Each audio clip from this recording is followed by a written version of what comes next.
Seja muito bem-vindo à nossa escola bíblica online. Nós adotamos a revista Compromisso da Convicção Editora, esta que se encontra em minhas mãos. Estamos na lição de número 10 para o dia 7 de junho de 2026. Vamos falar sobre o tema da névoa à visão. O nosso texto básico é Romanos capítulo 10. Já o texto-chave, versículo 3, 4 e 17, o qual faço a leitura nesse momento. Diz assim no versículo de número 3. A versão que eu estou utilizando é a NAA. Desconhecendo a justiça de Deus e procurando estabelecer a sua própria justiça, não se sujeitaram à justiça que vem de Deus. Verso 4. Porque o fim da lei é Cristo, para a justiça de todo aquele que crê. E o 14, digo 17, nos diz: E assim a fé vem pelo ouvir, e ouvir a palavra de Cristo. O nosso objetivo em relação à questão da lição é fazer com que a gente venha compreender a diferença entre justiça e obra e justiça pela fé. É importantíssimo tal distinção. Da mesma maneira, entender a Cristo na salvação, reconhecer a importância do discernimento, isto na vida cristã, naturalmente, valorizar a centralidade da palavra de Deus, onde? Na geração de fé, e aplicar Romanos capítulo 10 às decisões práticas da nossa vida. Vamos então fazer a leitura que diz o seguinte na introdução. Diante das escolhas diárias entre seguir a cruz de Cristo ou ceder às tentações, como você percebe o papel do discernimento em sua caminhada de fé? Aliás, discernimento espiritual é necessário não a alguns crentes, mas a todos os crentes. Da mesma forma, a maturidade cristã tem que ser o alvo de todo crente em Jesus. Agora, o que é mais difícil obedecer? Regras externas ou permitir que Deus transforme o coração?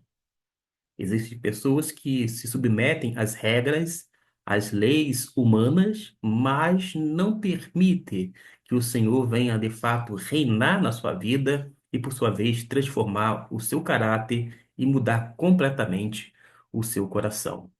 Agora, você já percebeu alguém tentando merecer a salvação pelas obras? As pessoas alegam ter fé em Deus, diz até mesmo que a salvação é pela graça, mas ela começa a se esforçar para garantir a salvação, não apenas em relação à manutenção dela, mas, sobretudo, na questão da aquisição da salvação. Porque desta maneira que está sendo apresentada por este, como um exemplo, é uma forma equivocada. Porque nós não adquirimos a salvação por meio das obras, nós tão somente, de maneira graciosa, recebemos como um presente. Não é uma conquista, não é realmente uma coisa que a gente acaba obtendo pelos méritos, senão pela graça de Cristo Jesus. Logo, a salvação se constitui numa dádiva. Tem aqui a colocação da parte do autor em relação à conversa perdida nas brumas do tempo e da memória. Nós não vamos tratar, vamos adiantar, mas você pode dar uma pausa, fazer a leitura e então ter uma noção do que nos é dito logo na primeira página da nossa revista de número 10. Agora vamos voltar àquela pergunta inicial, porque revela como cada um tem compreendido ou limitado o amor e a justiça de Deus. E é isto que nós vamos ver nesse estudo, quando vamos fazer uma imersão em Romanos capítulo 10 e fazer uma reflexão sobre como o discernimento nos conduz da névoa da lei, onde a gente não consegue ver o que está diante de nós, até a visão da fé, ajudando-nos a compreender a verdadeira justiça divina. Quando a gente se depara com essa lição de número 10, já que a gente está falando sobre o capítulo 10, a gente precisa salientar e relembrar que o autor é o apóstolo Paulo. A data provavelmente foi escrita entre 56 a 58, durante a permanência de Paulo em Corinto, e ele está destinando aos crentes em Roma, tanto judeus quanto gentios convertidos a Cristo Jesus. O contexto, a gente já sabe, que é justamente aquela luta que estava havendo entre os cristãos, porque havia uma tensão enorme entre esses dois grupos, judeus convertidos e gentios convertidos. E, para se ter uma ideia, alguns judeus convertidos ainda valorizavam de forma excessiva a lei mosaica e as tradições rabínicas. E por isso Paulo começa a descrever e mostrar para eles que a universalidade do pecado é algo que nós temos em comum, não tem para onde fugir, quer judeus, quer gentios, a justificação pela fé, a superioridade da graça e também o papel de Israel no plano redentor. A gente viu isto do capítulo 9 e vai até o 11, quando vai formar uma unidade temática sobre Israel, eleição, incredulidade e salvação. Mas quando a gente trabalha essa questão do zelo sem entendimento, aí já que a gente está falando sobre discernimento, o que é realmente necessário, a gente precisa voltar para o capítulo 10 e repousar justamente no versículo de número 2, porque nos diz assim: porque dou testemunho a favor deles de que têm zelo por Deus, porém não com entendimento. Ou seja, a palavra grega utilizada para zelo é um entusiasmo intenso, uma dedicação fervorosa. Ou seja, o apóstolo Paulo reconhece que os judeus eram sinceros religiosamente falando, porém a sinceridade não garantia a verdade, a religiosidade não garantia a salvação e muito menos a tradição não substituía a revelação da parte de Deus. E muitas pessoas hoje frequenta igrejas, conhece rituais, sabe, assim, de quais salteados pormenores no tocante às liturgias, possuem tradição religiosa, mas não conhece verdadeiramente Cristo. E um ponto importante é que a gente precisa salientar: os judeus tentavam estabelecer sua própria justiça. Para você ter uma ideia, no judaísmo farisaico, a lei havia sido o quê? Cercada por inúmeras interpretações rabínicas. E os líderes criaram um sistema impossível de cumprir perfeitamente. E Paulo vai mostrar isto, pois a lei revelava o pecado, mas não possuía poder algum para salvar. Aí a gente entende perfeitamente que nós precisamos confiar em Cristo, porque senão nós ficaríamos apenas na dependência da religiosidade. Mas quando fala sobre a justiça da lei, a gente observa no versículo 1 que, após apresentar o argumento sobre a possibilidade de Deus eleger para si um novo povo pela fé, Paulo volta a falar do seu desejo de que seu povo de origem, o povo judeu, fosse salvo por Cristo. Naturalmente, o apóstolo Paulo queria que os judeus fossem salvos. Todo pregador deseja que o seu bairro, o seu município, o seu estado, o seu país, enfim, seja salvo. O nosso amor pelas pessoas, por causa de Cristo Jesus, cujo amor foi derramado nos nossos corações, faz com que a gente venha desejar a salvação de todo o mundo, ou seja, de toda a humanidade. Agora, quando a gente se reporta para o versículo de número 4, note que diz assim: porque o fim da lei é Cristo, para a justiça de todo aquele que crê. É interessante a gente repousar um pouquinho sobre a Bíblia, porque às vezes a gente, na lição, que é no âmbito de escola bíblica, falamos de tantas coisas. Contamos historietas, falamos sobre o que já está explicado no tocante à lição da parte do autor dela, mas muitas vezes não paramos e reparamos na palavra de Deus, observamos, porque é que diz que o fim da lei é Cristo para a justiça de todo aquele que crê. Ou seja, quando fala assim que, porque o fim, a ideia é de objetivo, o cumprimento, a finalidade. Paulo, em hipótese alguma, ele afirma que a lei era má. Ele apenas ensina que a lei apontava para Cristo. A lei cumpriu a sua função, era justamente revelar o pecado. Mas Cristo cumpriu perfeitamente a lei, e é em Cristo que nós vamos encontrar a justiça que nunca vamos conseguir sozinhos.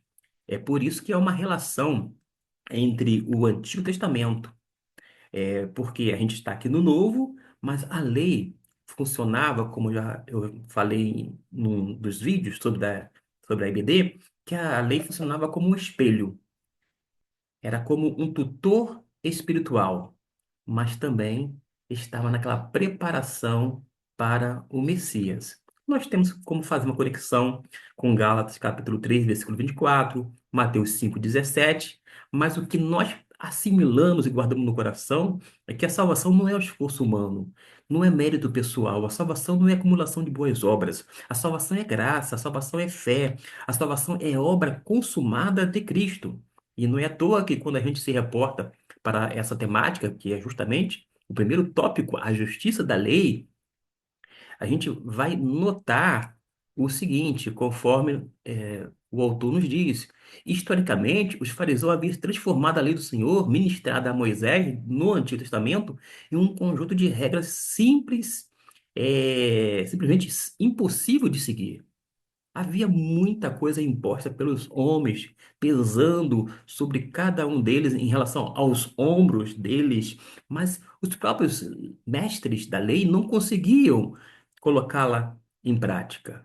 Agora, diante dessas questões, a gente pode analisar algumas coisas. Por quê? Porque nós vamos observar, conforme o autor vai nos dizer que Paulo fez questão de combater essa noção legalista da justiça divina ao trabalhar a divisão na igreja romana. Não havia por que trazer para dentro das comunidades cristãs as mesmas práticas ritualísticas que o próprio Cristo havia condenado no seu ministério terreno. Permitir que os judeus impusessem aos gentios questões que nem eles conseguiam seguir seria voltar aos, ao erro dos fariseus. E é por isso que a gente precisa, meus irmãos, compreender adequadamente que a morte vicária de Cristo Jesus nos basta, é suficiente para nos garantir a vida eterna. E quando a gente pensa nisto, a gente já pode adentrar para o segundo tópico, que fala sobre a justiça da fé. Naturalmente que a gente precisa se reportar aos versículos 5 até o 10 para nos situar. Eu parto do princípio que você já fez a leitura, e desta maneira a gente pode avançar um pouco, porque no versículo 9, farei a leitura dele, diz assim: Se com a boca confessar Jesus Cristo como Senhor, e em seu coração crer que Deus o ressuscitou dentre os mortos, você será salvo. É o que nos diz esta versão. Será salvo. Ora, o que que nós aprendemos? Que confessar dá a ideia de declarar publicamente, é concordar plenamente. Não é mera repetição verbal, significa justamente reconhecer Jesus como Senhor, submeter-se ao seu governo, porque o reino é dele e nós somos súditos do reino, é assumir o compromisso público com Cristo, não é ser um agente secreto, alguém que diz ser crente, mas ninguém toma conhecimento disto. Pelo contrário, quando a pessoa crê no coração, a mentalidade bíblica vai fazer com que o coração, através da sua vontade, do intelecto, das emoções, do centro da vida, seja realmente entregue nas mãos de Deus para que o Espírito Santo venha operar, de modo que a fé bíblica vai envolver o ser humano de uma forma integral, completa. Todas as coisas relacionadas à nossa vida, em várias áreas, vai estar realmente nas mãos do Senhor, porque nós cremos piamente no coração e sabemos perfeitamente quem Deus é. De modo que nós, quando analisamos a questão da justiça da fé, a gente pode certamente trabalhar alguns aspectos importantes, mas sempre fundamentado nas sagradas Escrituras, porque há um chamado para todos, crer e anunciar a justiça de Deus. Antes mesmo de falar sobre esse chamado, permita-me falar sobre a centralidade da ressurreição tem a centralidade da palavra, mas tem uma centralidade da ressurreição, e a ressurreição está justamente baseada na palavra de Deus. Porque Paulo vai destacar, meus irmãos, a ressurreição como elemento essencial do evangelho, porque sem ressurreição não há vitória sobre a morte, sem ressurreição não há justificação, sem ressurreição não há esperança eterna. E por isso que há uma conexão entre esse texto, uma referência a Romanos capítulo 10, com 1 Coríntios capítulo 15, versículo 14. E também com o capítulo 4, versículo 25 desta mesma epístola. Porque nos diz assim no versículo 25: o qual foi entregue por causa das nossas transgressões e ressuscitou para a nossa justificação. Uma referência à pessoa bendita de Cristo Jesus. A gente compreende, quando estuda-se a história do cristianismo, que surgiram heresias negando a humanidade física de Cristo Jesus. Porém, os evangelhos mostram que Jesus teve fome, chorou, sofreu, sangrou, inclusive morreu fisicamente, mas ressuscitou corporalmente. Não foi uma ilusão de ótica. Pelo contrário, a ressurreição literal é o fundamento indispensável da fé cristã. Agora, sim, um chamado para todos, porque creia-no-se a justiça de Deus. Vamos trabalhar o versículo 11, 12 e 13, que nos diz o seguinte: pois a Escritura diz: todo aquele que nele crê não será envergonhado, porque aquele que nele crê, digo, porque não há distinção entre judeu e grego, uma vez que o mesmo é o Senhor de todos, rico para com todos os que o invocam, porque todo que invocar o nome do Senhor será salvo. Ou seja, todo aquele que invocar o nome do Senhor será salvo, diz no versículo 13, este último lido. E quando fala todo aquele, está demonstrando a universalidade da oferta da graça. Algumas pessoas começam a debater dizendo que Jesus morreu apenas para alguns, porque Deus escolheu apenas uns para a salvação, outros foram predestinados para a perdição, mas a gente sabe que há uma universalidade da oferta da graça. O convite salvífico é direcionado a toda a humanidade. Mas também a gente observa que quando fala todo aquele, demonstra uma ausência de distinção étnica.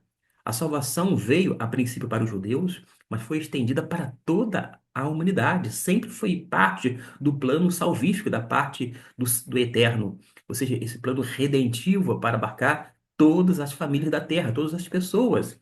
De modo que a gente vê o alcance da misericórdia divina. E nesse contexto romano, já que a gente está lidando com esta epístola, nós notamos que era algo, digamos assim, vou colocar entre aspas, revolucionário. Isso mesmo. A gente tem que falar revolucionário para não dar uma ideia de que é uma questão ideológica, nada disso. É apenas uma palavra em português para tentar mostrar o impacto tremendo, porque o apóstolo Paulo, naquele período, está afirmando que judeus e gentios possuem o mesmo acesso a Deus. Imagine só para os judeus como é que pode.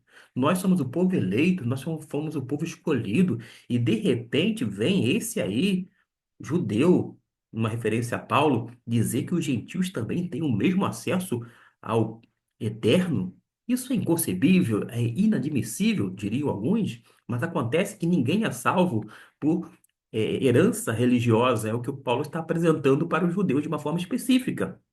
Todos necessitam da graça. Os gentios necessitam tanto quanto os judeus precisam também dessa graça divina.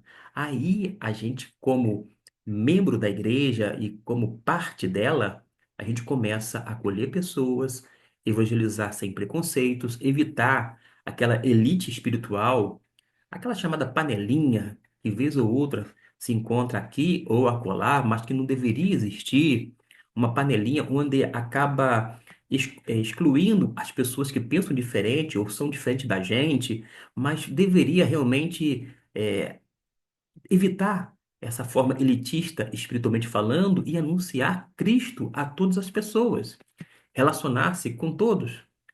Enquanto depender de você, você precisa ter realmente paz com todos os homens. Agora, a gente pode, naturalmente, falar sobre algo que é importantíssimo, que é justamente a centralidade da palavra. Eu falei sobre a centralidade da ressurreição, que está fundamentada na palavra de Deus, Mas a gente sabe que a palavra de Deus, ela é relevante, ela é central. Vou fazer a leitura do versículo 14 e 15, que diz assim: Como, porém, invocarão aquele em quem não creram? E como crerão naquele de quem não nada ouviram? E como virão se não há quem pregue? E como pregarão se não forem enviados, como está escrito? Quão formosos são os pés dos que anunciam coisas boas. Aí, conforme nós estamos falando, o apóstolo Paulo vai apresentar uma sequência lógica. Alguém é enviado, alguém prega, alguém ouve, alguém crê, alguém invoca e alguém é salvo. É o aspecto missionário que foi trabalhado dentro da revista pelo autor, que mostra que a fé não nasce do entretenimento, da emoção, muito menos de experiências vazias. A fé vai nascer da anunciação fiel da palavra de Deus. E a aplicação, quando ele fala que nós temos muitos missionários que desenvolveram doenças físicas, emocionais por causa do desgaste no campo e etc e tal, a gente sabe que todos podem servir. O chamado missionário vai exigir disposição e dependência de Deus. É verdade que a gente precisa fazer a obra missionária, evangelística, mas a gente precisa cuidar de si mesmo. A gente precisa cuidar da nossa família. A gente precisa, enfim, cuidar da nossa saúde, saúde mental, emocional, enfim, cuidar da nossa vida como um todo, para que a gente tenha condições e estejamos mais dispostos, inclusive, a trabalhar na obra do Senhor. Agora, entendemos também que Deus usa pessoas comuns, pessoas que recebem o chamado, que sabem que exige uma disposição e, sobretudo, uma dependência de Deus. Eu sei que existem retorno de pessoas por conta de vários desgastes, mas nós que estamos do outro lado temos que segurar as cordas. Nós temos que orar, nós temos que acolher esses missionários feridos, esses missionários desgastados, e essas pessoas que realmente sofreram horrores em contextos tão diversos e adversos. É por isso que nós fazemos parte de uma igreja, que nesse aspecto pode, nesse momento específico, é, atuar como um hospital, cuidar da ferida, quer física, emocional e até mesmo espiritual dos nossos obreiros, porque eles se colocam na frente da batalha. Vão para o campo missionário. E sabemos que a batalha espiritual é enorme, é algo hercúleo. E por ser tão gigantesca essa batalha, alguns realmente precisam de serem auxiliados, quer através de envio de mais pessoas, de envio de mais recursos financeiros, entre outras coisas, inclusive questões logísticas, mas também é, a oração, que é tão importante na obra missionária. Quando se fala aqui em centralidade da palavra, aí a gente precisa ler o versículo 16 e 17. Mas nem todos obedeceram ao evangelho, pois Isaías diz: Senhor, quem creu em nossa pregação? E agora no verso 17. E assim a fé vem pelo ouvir, e ouvir pela palavra de Cristo. Ou seja, a fé genuína nasce da exposição da palavra revelada. Paulo vai citar Isaías para mostrar que muitos ouviram, mas rejeitaram.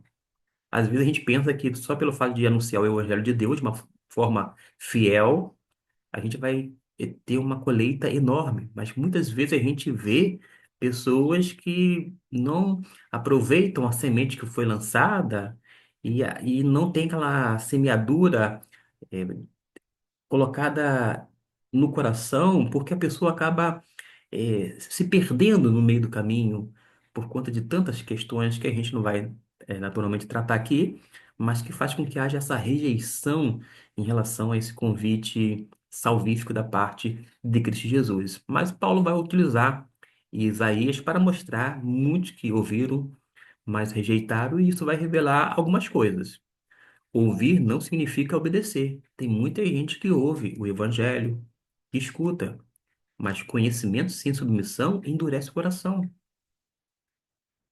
Quando você conhecer, você precisa colocar em prática. Senão, o seu coração vai ficar cada vez mais endurecido. A sua mente vai ficar cauterizada.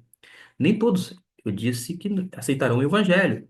Mas isso também aconteceu com Isaías, aconteceu com Jeremias, com Jesus, com os apóstolos. Agora, qual é o nosso dever? Pregar a palavra de Deus, ser fiel à mensagem e permanecer firme nela, nesse propósito. Porque a igreja moderna, meus irmãos, precisa tomar cuidado com o evangelho superficial. Não é porque estamos no século XXI que vamos apresentar uma água com açúcar, uma charopada, ou seja, algo que realmente não vai dar substância para a pessoa. Ao contrário, a gente precisa evitar o emocionalismo de uma forma exacerbada, o excesso. A gente precisa evitar as mensagens que não são bíblicas. Existe muita oratória, muito teatro, muito espetáculo, muito palco e apresentação, performance, etc. e tal, e pouca centralidade da palavra. E o culto não deve ser centrado no homem. Não é para massagear o ego do ser humano. Ah, a gente tem que sair com a alma lavada. O culto não é para a gente, o culto é para o Senhor. Eu ultimamente tenho tido muita dificuldade com igrejas batistas, quando eu vejo nas propagandas dizendo culto disto, culto daquilo outro. Como assim culto disto, daquilo outro, se o culto é do Senhor e para o Senhor? A gente inventa algumas coisas, coloca adjetivo para dar qualidade a um culto, para fazer uma propaganda, utilizar ali como marketing para atrair pessoas, mas quando na verdade a gente acaba saindo dos trilhos, porque culto não é da família, não é culto dos jovens, não é culto disso, daquilo outro, o culto é ao Senhor. Nós nos reunimos para adorar ao Senhor. Naturalmente que os jovens podem fazer os cultos, ter um momento de adoração, consagração, etc, tal, de louvor, as outras faixas etárias podem também se reunir, enfim, pode ter, mas a forma como nós colocamos sem um pingo de reflexão e às vezes faz com que haja mais atenção voltada para o ser humano do que necessariamente o Deus eterno. Mas precisamos crer que a transformação espiritual, sem dúvida alguma, vem da palavra de Deus. E quando a gente caminha para a conclusão, aqui fala que a vida cristã não pode ser pensada com base nas questões legalistas, mas sim na graça divina. Entre tantas outras coisas, não podemos julgar se alguém é mais ou menos crente porque vai aos cultos, frequenta o PGM ou a IBD. Até no âmbito da IBD, nós temos, às vezes, alunos que estão lá ano após anos, mas se fossem submetidos a uma avaliação por meio de provas, de testes, para verificar a aprendizagem ao longo do período, alguns não iam se submeter. Sabe por causa de quê? Porque estão mais preocupados em fazer número, bater o ponto, do que necessariamente assimilar a palavra de Deus. Alguns alunos vão para debater. Outros vão para a IBD por um mero costume, mas não tem o hábito sequer de ler a Bíblia, de estudar, de meditar. Alguns até resume tudo lendo a revista. Acha que lendo a revista já está de bom tamanho. Pelo contrário, não é suficiente. A revista serve apenas para ser um auxílio. Algumas pessoas, quando eu falo algumas coisas aqui, por exemplo, eu estou utilizando, fazendo alguns destaques e li inúmeros versículos do capítulo 10. Algumas pessoas, só pelo fato de eu não ter lido na íntegra a revista que está sendo projetada, acham que não houve aula na escola bíblica dominical. Mas é muito complicado, porque você não consegue agradar gregos e troianos, você não consegue agradar todo mundo. Ora, eu mudo alguma coisa aqui, mas não perco, e essa é a minha tentativa de não perder o foco, que é a palavra de Deus. O centro sempre será a palavra de Deus. Agora, a gente precisa ter o quê? Discernimento espiritual, porque isso vai nos ajudar bastante. Vai diferenciar religião de relacionamento. Você, como pessoa que vai todo domingo à igreja, quando não meio de semana, e devolve o dízimo, entrega lá a oferta, enfim, está lá inserido no contexto eclesiástico, você precisa diferenciar, porque nem toda prática religiosa produz vida espiritual verdadeira. Aliás, a gente precisa pensar seriamente no chamado ativismo religioso. A gente está realmente cansado, fatigado de tanta atividade cultica, ou eclesiástica. Quando falo cultica, porque, pasme, tem igrejas que têm culto todo santo dia. quando não atividades relacionadas à igreja. Segunda, terça, quarta, quinta, sexta, sábado, domingo. Não sobra tempo para o indivíduo, para ele mesmo, não sobra tempo para a família, para um passeio, para um lazer, para colocar realmente, vou dizer assim, o seu corpo em stand-by, descansar um pouco, mudar a atividade, é verdade, mas fica num ativismo religioso, algo frenético, e isso é muito perigoso. A gente precisa, inclusive, ter discernimento para reconhecer as falsas formas de salvação. A salvação, meus irmãos, não vem por méritos humanos. A salvação não vem da tradição.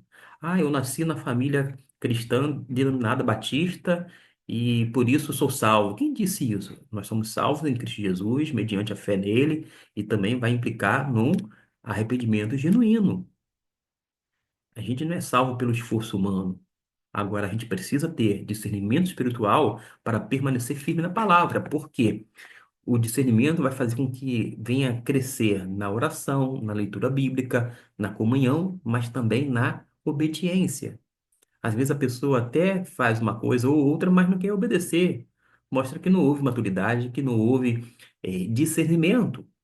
Porque para a gente permanecer, a gente tem que cumprir a palavra nos mínimos detalhes.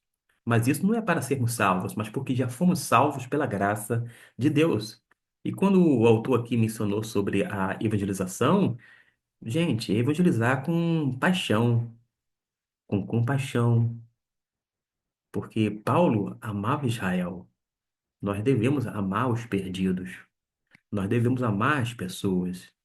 E de modo que a gente precisa, de fato, entender que Romanos capítulo 10 vai conduzir da névoa da autossuficiência religiosa para uma visão clara da graça salvadora.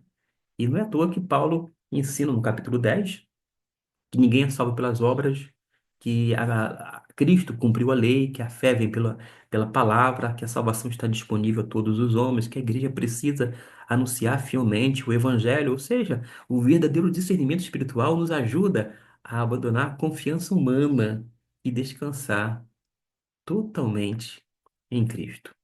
Se você ainda não leu Romanos capítulo 10, eu quero fazer esse desafio, incentivar você, e espero em Deus que você esteja motivado.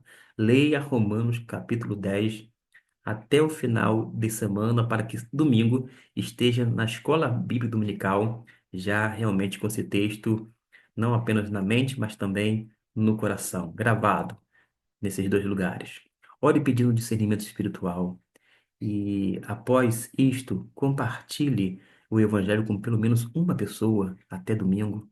Faça isto, porque certamente você vai ser agraciado pelo Senhor, vai ser um instrumento nas mãos de Deus e você vai ter condições de avaliar se a sua fé está baseada em Cristo ou apenas em práticas religiosas. Vou deixar aqui a questão relacionada à aprendizagem para aqueles que estão fazendo e desejar realmente uma excelente semana. Lembrando que, para aquelas pessoas que são membros do canal, que por algum motivo nos ajuda com aquele recurso básico ou superior, quando a pessoa se torna membro, porque uma coisa é se tornar inscrito. Inscrito nós temos milhares, mas nós temos poucas pessoas que literalmente nos ajuda com um recurso financeiro. Valor pequeno, mas muito significativo. Não é o valor em si, é pela maneira bondosa, gentil da parte da pessoa que se dispõe de, de ajudar com alguns reais. E isso faz com que, no final de um período, eu venha adquirir inclusive melhores condições, mais livros para poder me aperfeiçoar, poder então ter algo para assimilar, internalizar primeiramente, a fim de transmitir a vocês. Então, que Deus possa abençoar cada inscrito, cada membro do canal.